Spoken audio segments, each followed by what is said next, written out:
Hi everybody, this is Julie Weebs, sports medicine physical therapist, and what we're talking about today is teamwork. And the reason we need to explore that is that our current methodology, our current thinking on how to train the pelvic floor is to train it in isolation. And we can do that in any position that we choose, but it's still an isolated contract or relaxation of the pelvic floor away from its teammates. And the teammates that the pelvic floor tends to play with, or we need it to play with, are the components of the inner core.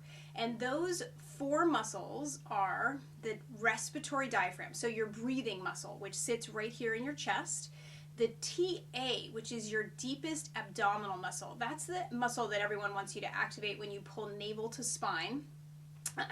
And then the pelvic floor, which runs from the front of our pelvis all the way to the back, and the multifidus, which is a muscle that runs straight up your spine. So those four muscles are the team of muscles that we like to call the inner core. And in order to make them work well, we have to make them work in the way that they function, and we have to make them work together.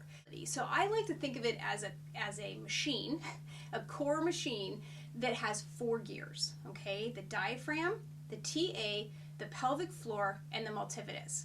So the product of the action of these gears in our machine is to create that central stability before any movements begins, so our body has something sturdy to pull again. It's our anchor.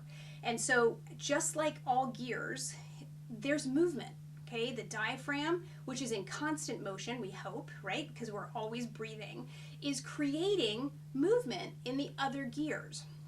They're constantly responding to one another, and they're constantly in motion, all right? They're moving and interacting with one another because, one, the diaphragm's always moving, but so are we. We never sit still. So in order to keep creating that anchor, we need this system to be dynamic. We need it to move, and that's why I like the idea of gears. They're constantly moving, but they're constantly moving in relationship to one another. What happens if we take one of these gears out? Let's take out our pelvic floor gear, okay? And we're gonna take it off to the side, right? Isolate it over here, shine it up, work it, mainly in secret, so nobody knows what we're doing, right? How well does our core machine work when it has a missing gear? It doesn't, right? And then how well does the one gear over here work when it's isolated away from its teammates, from the other gears in the machine?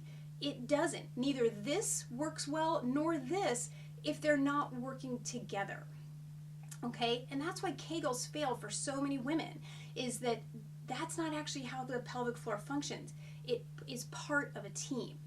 The other thing that we tend to do is take our one of the inner core muscles and isolate it. Sorry, we already did that. We isolated it, but we freeze it, right? We ask our clients to hold the pelvic floor up and hold it while we're doing our exercises.